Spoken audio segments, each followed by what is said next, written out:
ओम विश्वानि देव सवितर्दुरितानि परासो यद्भद्रं तन्नासो भूसर्वेश सकल सुखदाता शुद्ध स्वरूप विधाता है। उसके कष्ट नष्ट हो जाते जो तेरे दिगाता है। सारे दुर्गुण दुर्व्यसनों से हमको नाथ बचा लीजिए। मंगलमय गुण कर्म पदार्थ प्रेम सिंधु हमको दीजिए। श्रद्धा की योग मातृशक्ति तथा उपस्थित चिंतनशील मननशील पत्र पुरुषों, महर्षि दयानंद के द्वारा स्वयं कथित जो जीवन चरित्र है उसके अनुसार गुरु गिरजानंद के पास शिक्षा प्राप्त करने के उपरांत महर्षि दयानंद आगरा गए और आगरा वो 2 वर्ष तक रहे। उन्हीं के शब्दों में इस समय अवधि के अंदर उन्होंने जितनी भी शंकाएं उनके सामने उपस्थित हुई उन सब शंकाओं का समाधान किया पत्र व्यवहार के माध्यम से। इससे ये बात सिद्ध होती है कि ये जो 2 वर्ष थे इसमें उन्होंने जो भी ज्ञान प्राप्त किया, जो शिक्षा प्राप्त की, उसकी सब पुनरावृत्ति जो है वो उन्होंने करी। आगरे के पश्चात महर्षि दयानंद ग्वालियर गए और ग्वालियर में उन्होंने वैष्णव मत का खंडन किया। उसके बाद वो करौली गए, करौली के बाद जयपुर गए, जयपुर के बाद पुष्कर गए, पुष्कर के बाद अजमेर गए, अजमेर के बाद फिर जयपुर आए। और उस ड्यूरेशन में जो वो जयपुर में रहे तो वहां उन्होंने शैव मत का खंडन किया। और जयपुर के जो महाराजा थे वो शैव मत के अनुयायी थे, तो वो इससे अप्रसन्न हुए और इसी कारण वो अप्रसन्न हुए। महर्षि पर कोई प्रभाव नहीं पड़ा। वो दोबारा अजमेर पुष्कर घूम करके फिर जयपुर आ गए और यहाँ से फिर वो वहाँ गए मथुरा और मथुरा से हरिद्वार गए और हरिद्वार जा करके उन्होंने अपनी कुटिया के आगे एक झंडा लगाया और उस झंडे पर लिखा पाखंड मर्दन। अभी जिसका जिक्र किया गया था, पाखंड खंडनी पताका जो है वो उन्होंने स्थापित की। और वास्तव में यहाँ से महर्षि दयानंद के द्वारा खंडन का कार्य जो है वो प्रारंभ हुआ। उन्होंने देखा कि पूरे समाज के अंदर अंधविश्वास है, पाखंड है, आडंबर है, ढोंग है, झूठ है, छल है, कपट है। तब उन्होंने जो है तीव्रता के साथ, तेजी के साथ खंडन का कार्य करना प्रारंभ किया। और स्थिति ये हुई कि जहां जहां महर्षि दयानंद जाते थे, साजिशें उनके साथ जाती थी, षड्यंत्र उनके साथ जाते थे, उनका जान लेने के लिए योजनाएं साथ चलती थी। उनके ऊपर जो है मिट्टी फेंकी जाती थी, कीचड़ फेंकी जाती थी, उनका अपमान किया जाता था, उनको अपशब्द कहे जाते थे, उनके ऊपर ईंट और पत्थर फेंके जाते थे। क्यों? क्योंकि ये कार्य करने वाले संख्याओं की संख्या बहुत अधिक थी, क्योंकि पूरा समाज इस अंधविश्वास के गर्त में पड़ा हुआ था। उनके साथ कुछ गिनती के उनके समर्थक थे, शिष्य थे, श्रद्धालु थे। वो जब ये देखते थे तो उन्हें ये अच्छा नहीं लगता था और वो अपने मन में ये विचार करते थे कि काश महर्षि जी जो हैं ये खंडन का कार्य अगर बंद कर दें तब उसका परिणाम ये होगा कि ये जितने भी उनका अपमान कर रहे हैं, उनकी जान लेने पर तुले हुए हैं, वो उनके पीछे पीछे चलना शुरू कर देंगे। लेकिन महर्षि जी से ये बात कहने की हिम्मत नहीं पड़ती थी। एक बार ऐसा अवसर आया जब उन्होंने देखा कि स्वामी जी का मूड बहुत अच्छा है, तब उन्होंने ये बात जो है स्वामी जी के सामने रखी। स्वामी जी उनकी हिचकिचाहट को, उनके संकेत को भांप गए और फिर वो मुस्कुराए और मुस्कुरा करके बोले, ये मैं भी जानता हूँ कि अगर मैं खंडन करना बंद कर दूंगा तो ये सारी जनता जो मेरे खिलाफ है, मेरे विरोध में है, ये सब मेरे पीछे आ जाएगी, मेरे अनुयायी जो हैं वो बन जाएंगे। इतना कहने के बाद थोड़ा रुके, फिर बोले तो क्या मैं सत्य बोलना बंद कर दूं? समाज जो है वो अंधविश्वास से, आखंड से, ढोंग से पतन के गर्त में जा चुका है। अगर मैं खंडन करना बंद कर दूं तो देश का सर्वनाश हो जाएगा। और ये जो आडंबर है, ये जो अंधविश्वास है, इसका विश्व वृक्ष इतना बड़ा हो चुका है, एक बड़ा वट वृक्ष बन गया है, और उसको काटने के लिए उस तरह से वो नहीं कटेगा, बल्कि उसके लिए तेज मजबूत कुल्हाड़ी की आवश्यकता है, जिसका प्रहार उसके ऊपर किया जाए। यह बात उन्होंने कहा, यह रोग इतना ज्यादा बढ़ गया है कि जब तक बहुत कड़वी दवा इनको नहीं दी जाएगी, तब तक जो है यह कार्य की सिद्धि नहीं हो पाएगी। ये समाज पतन के गर्त में ही जाता रहेगा। अगर हम महर्षि दयानंद के जीवन को देखें और एक सूची बनाएं, उन्होंने क्या क्या कार्य किए, तो उनके अंदर जो उनकी प्राथमिकता थी, जो उनकी प्रायोरिटी थी, उस हिसाब से अगर हम कार्यों को देखें तो 4 प्रमुख कार्य हैं जो महर्षि दयानंद के द्वारा किए गए थे। पहला कार्य तो था वेदों का प्रचार करना, और दूसरा कार्य था मूर्ति पूजा का खंडन करना, और तीसरा था ब्रह्मचर्य का पोषण करना, और चौथा था भारतीय एकता का प्रतिपादन करना। इसी कारण उन्होंने खंडन को जो है वो छोड़ा नहीं। इधर अंधविश्वास लगातार बढ़ता जा रहा था। उन्होंने आर्य समाज की स्थापना की। आर्य समाज ने भी खंडन के कार्य को किया, आर्य समाजियों ने भी खंडन के कार्य को किया, और जो कोई खंडन करता हुआ दिखाई देता उसको कहते ये आर्य समाजी है। ये बदनामी भी आर्य समाजियों को जो है इस प्रकार से जो है उनके द्वारा दी गई। आज भी मूर्ति पूजा की वही स्थिति है जो संभवतः है 1921 होगी, जो महर्षि दयानंद के समय थी। अभी कुछ दिन पूर्व मैंने एक मैगजीन के अंदर कुछ चित्र देखे, मैगजीन में, न्यूज़पेपर में, कि बड़े बड़े गणेश जी जो हैं वो बड़ी बड़ी मशीनों से समुद्र के अंदर धकेले जा रहे हैं। और यह स्थिति कब आती है? अभी कुछ दिन पहले गणेश चतुर्थी हुई थी। उस गणेश चतुर्थी के कुछ दिन बाद गणेश जी को प्रवाहित किया जाता है, गणेश जी का विसर्जन होता है, और तालाबों में, नदियों में, सरोवरों में गणेश जी जो है वो बहाए जाते हैं। और इसके अंदर गणेश जी के जो श्रद्धालु हैं, जो भक्त हैं, उनको सुविधा प्रदान करने के लिए सरकार की ओर से, प्रशासन की तरफ से उनको सुविधाएं प्रदान की जाती हैं, और बड़े बड़े जो हैं वो टैंक बनाए जाते हैं, आर्टिफिशियल टैंक बनाए जाते हैं, मोबाइल टैंक बनाए जाते हैं, जो एक स्थान से दूसरे स्थान पर जाकर के वहां पर लोग गणेश जी का जो है विसर्जन कर सकें। अब ये दृश्य जब सामने आता है तब मुझे इंटरनेट के अंदर एक बार एक शीर्षक मैंने देखा था कि कचरे के भगवान कचरे में। तो यह जो गणेश चतुर्थी मनाई जाती है, अभी कुछ दिन पहले, 3-4 दिन पहले ही गणेश चतुर्थी थी, ये समूचे देश में हिंदू समाज मनाता है।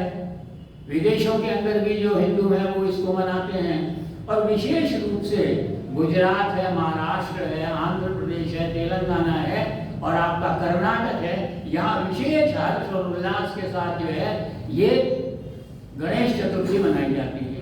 इससे कुछ दिन पहले जो मूर्ति निर्माण करने वाले हैं, मूर्तिकार हैं, वो मिट्टी से, कचरे से, प्लास्टर ऑफ पेरिस से, दूसरे रासायनिक पदार्थों से गणेश जी बनाते हैं, और उन पर रंग रोगन करते हैं, उन पर चित्रकारी करते हैं, उनको सजाते हैं, और हर प्रकार के गणेश जी बनाए जाते हैं। वो बहुत अधिक संख्या में जो गणेश जी बनते हैं वो फिर बाजार के अंदर आ जाते हैं, और हर कीमत के, हर मूल्य के गणेश जी बाजार में उपलब्ध होते हैं। 10 रुपए के भी मिल जाते हैं, 20 रुपए के भी मिल जाते हैं, 50 के भी मिलते हैं, 100 के भी मिलते हैं, 200 के भी मिलते हैं, और बढ़ते बढ़ते हजारों के भी गणेश जी मिलते हैं, 70,000 और 80,000 तक के गणेश जी मिलते हैं, 1 लाख तक के गणेश जी मिलते हैं। अब जो उनके श्रद्धालु हैं वो अपनी सामर्थ्य के अनुसार, अपनी बाइंग कैपेसिटी के अनुसार जो है वो गणेश जी लाते हैं। और जो बड़े बड़े होते हैं सामूहिक रूप से भी लाते हैं, बहुत सारे समाजों के द्वारा जो लाए जाते हैं वो लाखों के लाए जाते हैं, बड़े बड़े पंडाल बनाए जाते हैं बड़े बड़े चौराहों के ऊपर। और जो छोटे होते हैं वो गलियों के अंदर, अपने घरों के अंदर गणेश जी की जो है स्थापना करते हैं, उनकी फिर प्राण प्रतिष्ठा करते हैं। प्राण प्रतिष्ठा करने के बाद फिर उनकी पूजा करते हैं, उनकी आरती करते हैं और फिर उनसे प्रार्थना करते हैं। प्रार्थना का अर्थ मांगना, उनसे कुछ मांगते हैं, प्रार्थना करते हैं। अब इतने सारे असंख्य लोगों के द्वारा प्रार्थना की जाती है, अब गणेश जी किसकी प्रार्थना को स्वीकार करते हैं, किसकी प्रार्थना को स्वीकार नहीं करते, ये इसका हिसाब किताब मेरे और आपके बस का तो है नहीं। हाँ, गणेश जी के कोई पर्सनल असिस्टेंट या प्राइवेट सेक्रेटरी होंगे वो जरूर बता सकते हैं। लेकिन प्रार्थना स्वीकार होती गणेश जी की कृपा तो होती है। किसके ऊपर होती है? उसके ऊपर होती है जिसने गणेश की मूर्तियां बनाई थी, क्योंकि उसको आय होती है, धन प्राप्त होता है। या वो दुकानदार जो गणेश जी को बेचते हैं उनको आय होती है गणेश जी को बेचने के कारण। गणेश जी उनके ऊपर कृपा करते हैं। तो गणेश जी किस पर कृपा करते हैं? उन पर कृपा करते हैं जो गणेश जी को बेचते हैं, और उन पर कृपा करते हैं कब कृपा करते हैं?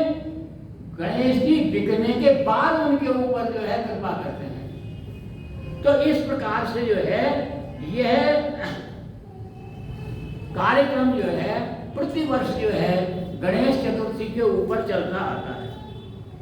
वास्तव में महर्षि दयानंद ने तो जितना खंडन मूर्ति पूजा का करा, इतना शायद किसी और का नहीं करा। और जितनी हेय वो मूर्ति पूजा समझते थे, उतनी हेय शायद कोई दूसरा जो है कार्य समझते भी नहीं थे। और अगर हम वैसे देखें व्यावहारिक रूप से, तो मूर्ति पूजा वास्तव में एक व्यापार दिखाई देता है। कुछ जिसने मूर्ति पूजा प्रारंभ की होगी वो कोई बहुत बड़ा, बहुत समझदार व्यापारी होगा। क्योंकि जब हम व्यापार करते हैं, व्यापार के लिए कोई व्यवसाय करते हैं, और उस व्यवसाय के लिए जो है कुछ इन्वेस्टमेंट की जरूरत होती है, कुछ पूंजी की जरूरत होती है, कुछ पैसे की जरूरत होती है, और वो हम इन्वेस्ट करते हैं, निवेश करते हैं और व्यवसाय करते हैं। लेकिन जब प्रारंभ में मूर्तियां बनना शुरू हुई थी तो मिट्टी की बनी थी, तो ये वो व्यवसाय है, वो व्यापार है जिसके अंदर किसी भी निवेश की आवश्यकता नहीं है। ज्यादा से ज्यादा छोटे मोटे 2-4 पैसे के रंग ला करके लगा दीजिए, उनको सजा लीजिए, बस इतना इन्वेस्टमेंट, इतना निवेश जो है इसके द्वारा जो है किया जा सकता है। तो यह और बिना निवेश के या कम से कम निवेश के ऊपर जो है यह व्यापार मूर्ति पूजा का जो है चलाया जाता है। कुछ लोग इनसे भी ज्यादा बुद्धिमान होते हैं, वो पेड़ों के तनों को देखते फिरते हैं, वो फलों को देखते फिरते हैं, वो सब्जी मंडी में सब्जी को देखते फिरते हैं, वो नदी के अंदर पत्थरों को देखते फिरते हैं, और वो देखते हैं कहीं पर किसी पेड़ का तना जो है किसी देवता की आकृति का है, कोई तना शंकर भगवान जैसा दिखाई देने लगता है, कोई फल जो है, कोई सब्जी जो है वो हनुमान जी के आकार की दिखाई देने लगती है, कोई पत्थर जो है वो शिव की तरह से जो है नजर आने लगता है, और उसका जो है बिना कोई निवेश किए हुए, पैसा खर्च किए हुए व्यापार जो है इस मूर्ति पूजा का जो है चल रहा है। कहते हैं हर जगह ना फिटकरी और रंग चोखा आता है। अभी मैं आपसे निवेदन करूं, अभी कोई 3-4 दिन पहले की बात है, शायद अब भी मेरे पास, मैंने डिलीट नहीं किया, एक मेरे पास मैसेज आया व्हाट्सएप ग्रुप पर जहाँ का मैं रहने वाला हूँ वहाँ का। और वहाँ क्या हुआ कि बादल आए बहुत तेजी के साथ घुमड़ करके। अब वो बादल जो आए तो उन बादलों का कुछ ऐसा रूप हो गया, और कुछ फोटोग्राफी की तकनीकी थी, उसको इस्तेमाल किया गया कि उस फोटो में वो बादल वास्तविक रूप से प्रत्यक्ष गणेश की दिखाई दे रहे हैं। अब वो बादल आए तेजी के साथ घटा उमड़ी और गणेश जी बरस गए, विसर्जन की भी आवश्यकता नहीं। तो ये मूर्ति पूजा की स्थिति जो है इस प्रकार से चलती चली जा रही है। पूजा करने के लिए हम मंदिर में जाते हैं, बड़े बराबर की दुकान से जो है वो एक नारियल खरीदते हैं। कहीं देवियों के जो है वैष्णो देवी है, पता नहीं तो कितनी देवियां हो गई हैं, उनकी पूजा करने जाते हैं, चुन्नी जो है वो खरीदते हैं दुकान से। हम वो वहाँ पर जाकर के चढ़ाते हैं, वो नारियल वो चुन्नी फिर दुकान पर आ जाती है, फिर बिकती है, फिर भगवान के ऊपर चढ़ती है, फिर वापस दुकान पर आ जाती है। और ये एक बार एक दिन के अंदर पता नहीं 40 बार या 50 बार एक नारियल बिक जाता है और वो देवी देवता पर चढ़ जाता है। एक चुन्नी आता है, वो देवी के ऊपर जो है चढ़ जाता है। तो अब यह जो मूर्ति पूजा का जो प्रसार होता है उसके अंदर बुद्धि की आवश्यकता होती है, क्योंकि बहुत सारे देवी देवताएं हैं जिनकी मूर्तियां बनाई जाती हैं। तब ये स्थान के ऊपर निर्भर करता है कि किस देवी देवता की जो है मूर्ति बनाई जानी चाहिए। जहाँ राम भक्त अधिक होते हैं वह राम की मूर्ति होती है, जहाँ कृष्ण भक्त अधिक होते हैं वह कृष्ण की मूर्ति होती है, जहाँ हनुमान भक्त होते हैं वह हनुमान की मूर्तियों से बाजार जो है सज जाता है। या फिर समय के अनुसार जो है मूर्तियां बनाई जाती हैं। किसी देवी देवता से संबंधित जो पर्व आ रहा होता है, त्योहार आ रहा होता है, जैसे अभी गणेश चतुर्थी थी तो सारा बाजार जो है वो देवी देवताओं से भरा हुआ था।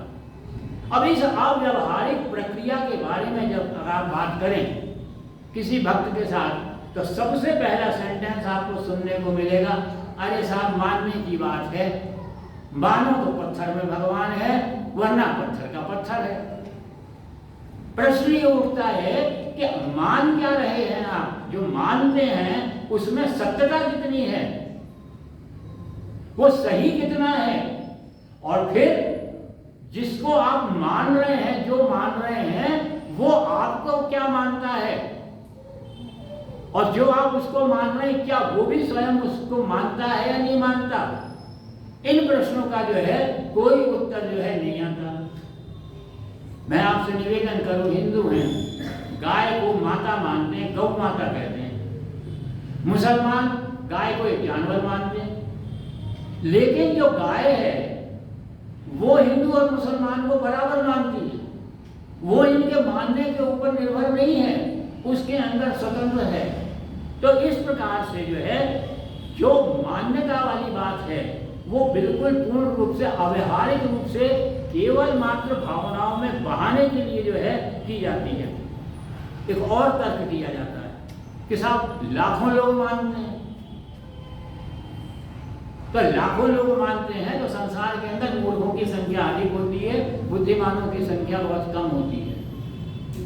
अब मैं आपको एक उदाहरण देता हूँ। आज से 10-12 वर्ष पहले इसी गणेश चतुर्थी के ऊपर हरियाणा में, पंजाब में, हिमाचल प्रदेश में, राजस्थान के ऊपरी भाग में गणेश चतुर्थी के दिन हजारों लाखों की भीड़ सड़कों के ऊपर उपद्रव करने के लिए निकल पड़ी। बसें जला दी, कारें जला दी, वाहन जला दिए, दुकानें जला दी, लोगों के मकानों के अंदर घुस गए, शीशे तोड़ दिए, कांच तोड़ दिए। सरकारी और व्यक्तिगत संपत्ति की जितनी हानि हुई उसका आकलन करना मुश्किल हो गया। और ये जो लाखों की भीड़ थी जिसकी दुहाई की जाती थी, ये भीड़ क्यों इकट्ठी हुई, क्यों इसने ये उपद्रव किया? क्योंकि उसी दिन न्यायालय के द्वारा वो गुरमीत राम रहीम को जो उनके ऊपर मुकदमा चला था उसकी सजा सुनाई गई थी, जो उनके ऊपर बलात्कार और मर्डर का मुकदमा चलाया गया था। अब एक तरफ तो एक वो या 2 या 3 बेंच अगर न्यायाधीशों की होंगी, वो सबूतों के आधार पर और उसके जो तर्क हैं उनके आधार पर, तथ्यों के आधार पर एक निर्णय सुनाते हैं, वो सही है या वो लाखों की भीड़ सही है जिसने इतना जो है संहार किया समाज के अंदर। तो ये वास्तव में जो है अब एक और जो है आर्य समाजियों के लिए जो है एक और तर्क दिया जाता है, हम तो साहब गणेश जी की पूजा वेद के मंत्र के द्वारा करते हैं। अब वो यजुर्वेद का मंत्र है, गणानां च गणपति हवामहे, प्रियानां च प्रियपति हवामहे, निधीनां च निधिपति हवामहे। अर्थात मंत्र की दुहाई देते हैं, लेकिन मंत्र क्या कहता है? गणों में हमारा देश गणतंत्र है, हम सब गण हैं और पूरा हमारा राज्य गणराज्य है। तो जितने भी गण हैं विश्व के अंदर, उन सब गणों का मालिक स्वामी कौन है? वो परमपिता परमात्मा है। तो केवल गणों की बात नहीं गई, आगे के निधि नाम काम निधिपति, जितनी दुनिया की धन है, दौलत है, ऐश्वर्य है, संपत्ति है, उन सब का भी स्वामी कौन है? वो परमपिता परमात्मा परमेश्वर है। और प्रिया नाम, जितने प्रिय वस्तु हैं, अब प्रिय वस्तुएं तो जड़ भी होती हैं और चेतन भी होती हैं। भाई मुझको कुछ जड़ चीजें अच्छी हैं, मेरे लिए बहुत प्रिय हैं, और मेरे परिवार में, मेरे मित्र मंडली में, मेरे संबंधियों में कुछ ऐसे हैं जो मुझे बहुत ज्यादा प्रिय हैं, वो चेतन है।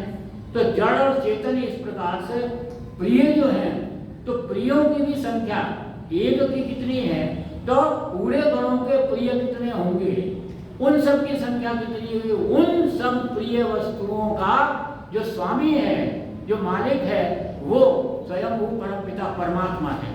तो यह वेद, यजुर्वेद का वेद मंत्र वास्तव में तो ईश्वर की सर्वव्यापकता को सिद्ध करता है, ईश्वर के सर्वशक्तिमान होने को सिद्ध करता है, ईश्वर के सर्वज्ञ होने को सिद्ध करता है। सूंड वाले गणेश जी कहां से आते? अब एक और भी कारण है इन मूर्तियों का और इन बातों का आगे आने का। प्रत्येक संप्रदाय कुछ चमत्कार दिखाता है, और मैं कहता हूं कुछ गप दिखाता है। और ये कार्य प्रारंभ हुआ पश्चिम से, जहां ईसाइयत का प्रचार हुआ, और उन्होंने ये कार्य कब शुरू किया? जब वहीं पर पश्चिम में नवीन विज्ञान का जो है प्रादुर्भाव होना शुरू हुआ। तो उससे मुकाबला करने के लिए जनता को, भोली जनता को अपने साथ में लेने के लिए ये कार्य किया गया। क्या चमत्कार था, क्या गप थी? तो कहते थे हमारे एक पैगंबर हैं जो समुद्र में खड़े होते हैं, तो समुद्र उनके टखने तक आता है, वो एक व्हेल मछली जो है समुद्र से निकालते हैं, सूरज की तरफ दिखाते हैं, सूरज में भूनते हैं और खा लेते हैं। अब ये चमत्कार, ये गप आई मध्य एशिया के अंदर। मध्य एशिया के निवासी तो मोहम्मद साहब को मानते हैं, इस्लाम को मानते हैं। वो बड़े चकित हुए, बोले यार ये क्या करा? बोले चलो हम इनसे आगे निकल करके बताएंगे, हैं इन्होंने क्या गप फांकी है, हम हाँकेंगे गप। तो उन्होंने कहा कि भाई हमारे मोहम्मद साहब ने उंगली दिखाई, सिर्फ इशारा किया और चांद के 2 टुकड़े हो गए। मोहम्मद साहब ने चांद के 2 टुकड़े कर दिए, ये हम आए। अब ये आ गए भारतवर्ष के अंदर। अब आप जानते हैं कि भारतवर्ष के पंडित चाहे कितने ही पौंगा पंडित हो, लेकिन गायत्री मंत्र जरूर पढ़ते हैं, मेघा प्रज्ञा कल्पना की ईश्वर से प्रार्थना करते हैं। तो बुद्धि तेज होती है, चले किस तरफ कोई अलग बात है। उनका इनकी गप्पों को हम जो है समाप्त कर देंगे। और उन्होंने क्या कहा? अरे ये तो सब कुछ है, छोटी छोटी सी बातें हैं, हमारे हनुमान जी तो सूरज निकल गए। लेकिन इनकी गप में, इनके चमत्कार के पीछे कोई तथ्य छिपा हुआ था। ये वास्तव में जो है निगल जाना शब्द जो है, ये मुहावरे के रूप में जो है प्रयोग में लाते हैं। और किसी परिवार का कोई बालक बोर्ड की परीक्षा के अंदर जो है वो अपीयर होता है किसी विषय में, उसके मान लीजिए इतिहास के अंदर, उसके जो हिस्ट्री में 100 आउट ऑफ 100 आते हैं, 100% नंबर आते हैं। अब जितने संबंधी हैं, मित्रगण हैं, मोहल्ले वाले हैं, परिवार वाले हैं, सब इकट्ठा होते हैं, मिठाई खाते हैं और उस बालक की तारीफ करते हैं। कोई कहते हैं इसने बहुत मेहनत करी, कोई कहते हैं बड़ा मेधावी छात्र था, कोई कहते हैं बड़ा रेगुलर रहा, बड़ा सिस्टमेटिक वे में चलता था, इसको तैयारी करनी आती है। उसी में से एक बोला, अरे साहब इसने तो हिस्ट्री की किताब को घोट करके पी लिया। अब ये घोट करके पीना वास्तव में हिंदी का एक मुहावरा है। तो उसने कोई खड़ल लेकर, इमाम दस्ता लेकर के उसमें थोड़ा पानी डाल के इतिहास की पुस्तक को, उस टेक्स्ट बुक को डाल के कोई मुसल से जो है इमाम दस्ते में जो है कूट कर पिया नहीं होगा पानी के साथ। वस्तु स्थिति ये है कि उसमें जो है वो जिस स्तर की परीक्षा दी थी उस स्तर के ऊपर जो इतिहास की हिस्ट्री की पाठ्य वस्तु थी, विषय वस्तु थी, उसको पूरी तरह से हृदयंगम कर लिया था और उसके ऊपर पूरा अधिकार जमा लिया था। तब हमने कहा कि ये खोद करके पी गए।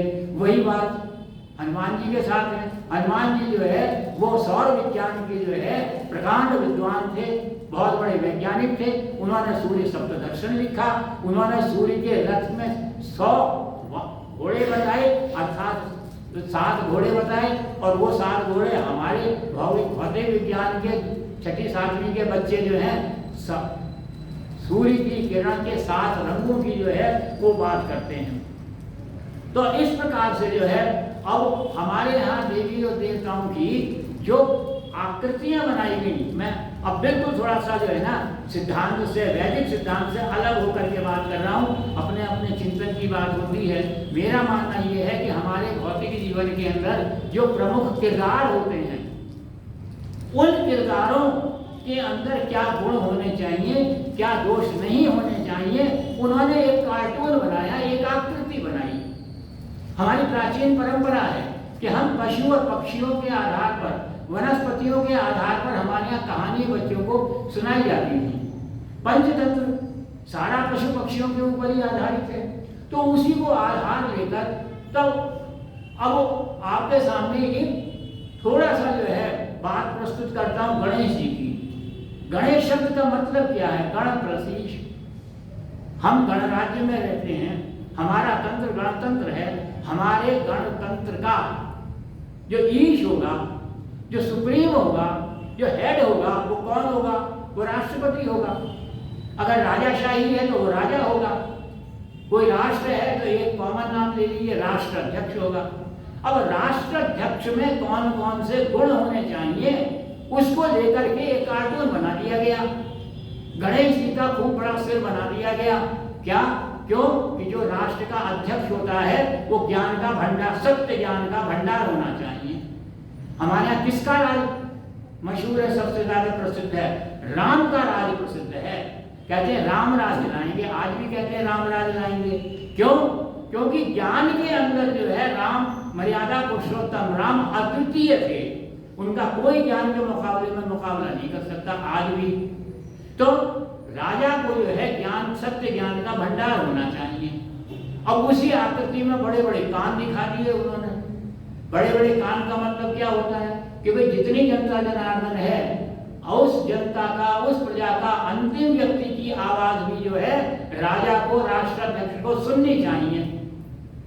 हर एक की आवाज उस तक पहुंच सके, हर एक की पीड़ा उस तक पहुंच सके, हर एक की मांग उस तक पहुंच सके। तो इसलिए बड़े बड़े कान दिखा दिए, लेकिन इसके साथ साथ छोटी छोटी आंखें दिखा दी।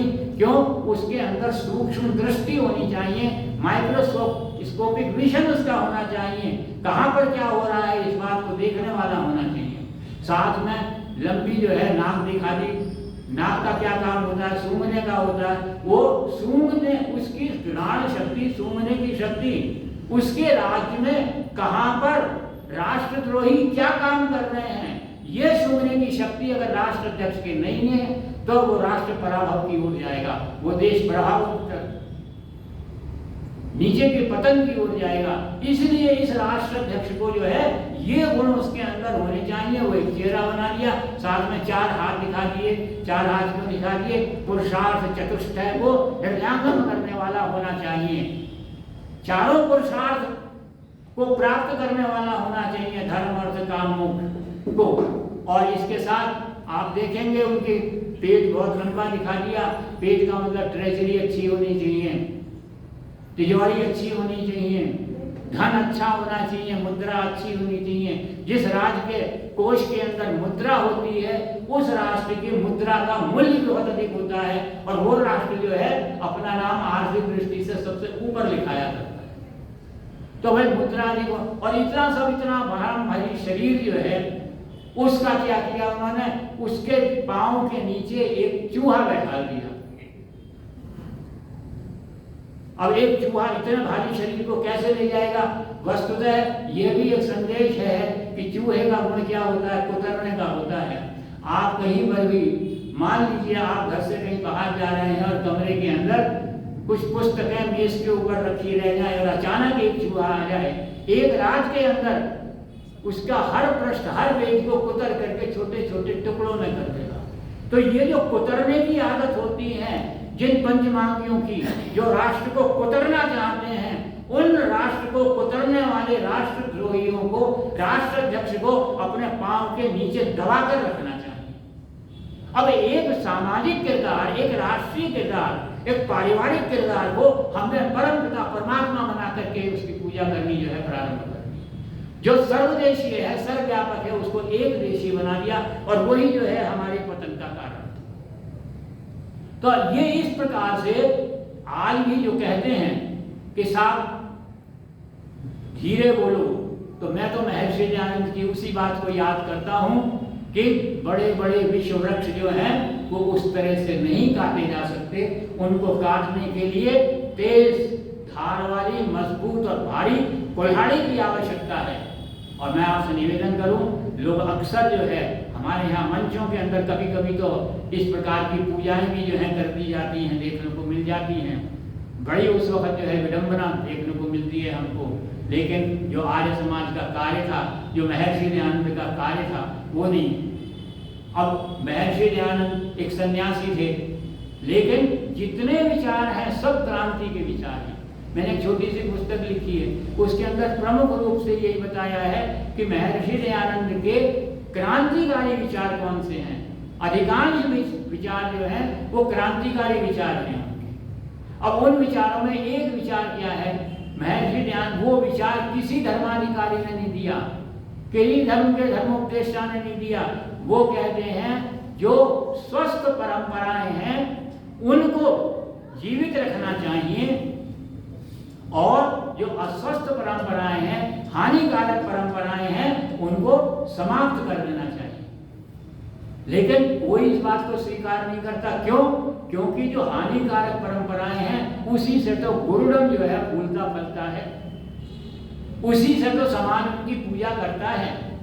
अरे उन्हीं एक परंपराओं में आज प्रारंभ हो रही है वो परंपरा श्राद्ध की। मरे हुओं को जो है वो खाना पहुंचाते हैं। खंडन में आपसे निवेदन करूं, महर्षि दयानंद अकेले नहीं थे खंडन करने वाले, कबीर ने भी खंडन किया। और कबीर ने जितना तगड़ा खंडन किया, जितना तीक्ष्ण तीखा खंडन किया, वो हमें दूसरी जगह दिखाई भी नहीं देता।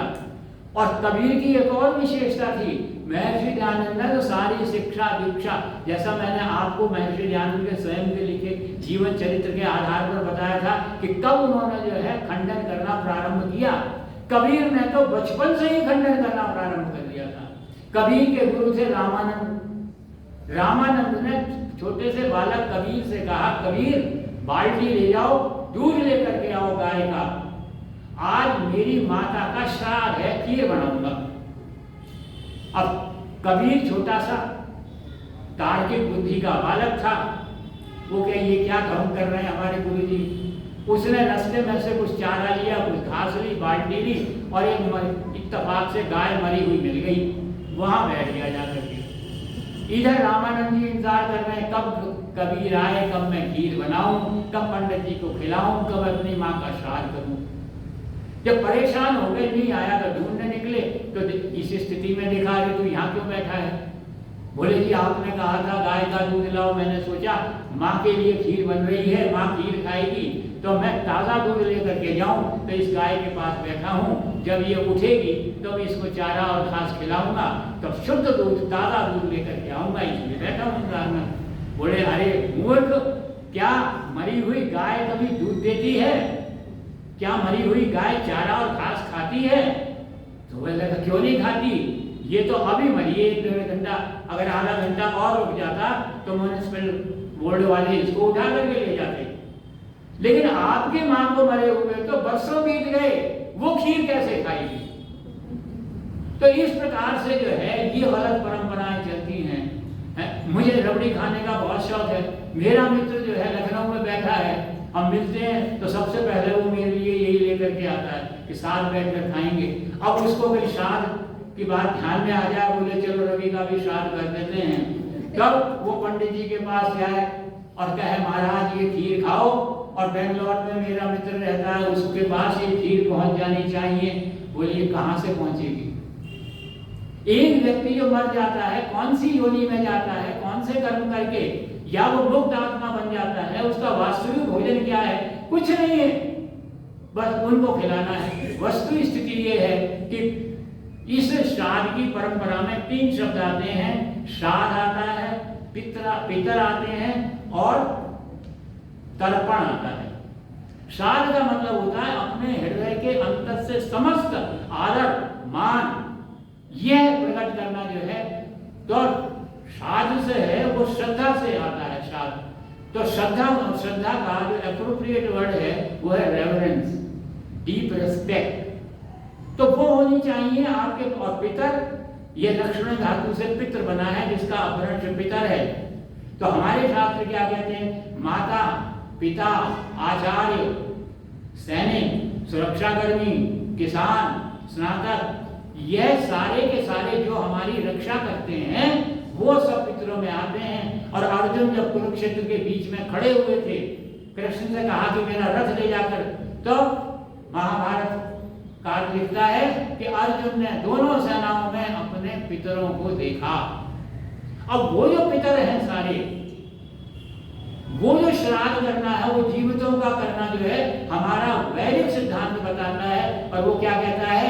ये जनेऊ है, इसके 3 भागे हैं, तुम्हारे ऊपर 3 ऋण हैं। एक ऋषि ऋण है, देव ऋण है, पितृ ऋण है। पितृ ऋण है, इस पितृ ऋण से उऋण होने के लिए तुम्हें प्रतिदिन प्रयास करना है। और प्रतिदिन क्या करना है? पितृ यज्ञ करना है, तब वो वास्तविक श्राद्ध कहलाता है। तो जो परंपराएं हैं, जो स्वस्थ परंपराएं हैं, महर्षि दयानंद के अगर हम शिष्य हैं तो हमें उनको बिना किसी संकोच के, बिना किसी अपनी प्रतिष्ठा को देखते हुए, जैसे महर्षि दयानंद जो है निर्बाध रूप से निर्भयता के साथ आगे बढ़े, हम जब तक आगे नहीं बढ़ेंगे तब तक हम मंत्रों का, हम नियमों का पाठ तो कर लें। संसार का उपकार करना इस समाज का मुख्य उद्देश्य है, लेकिन परोपकार तभी होगा जब हम महर्षि के बताए गए मार्ग पर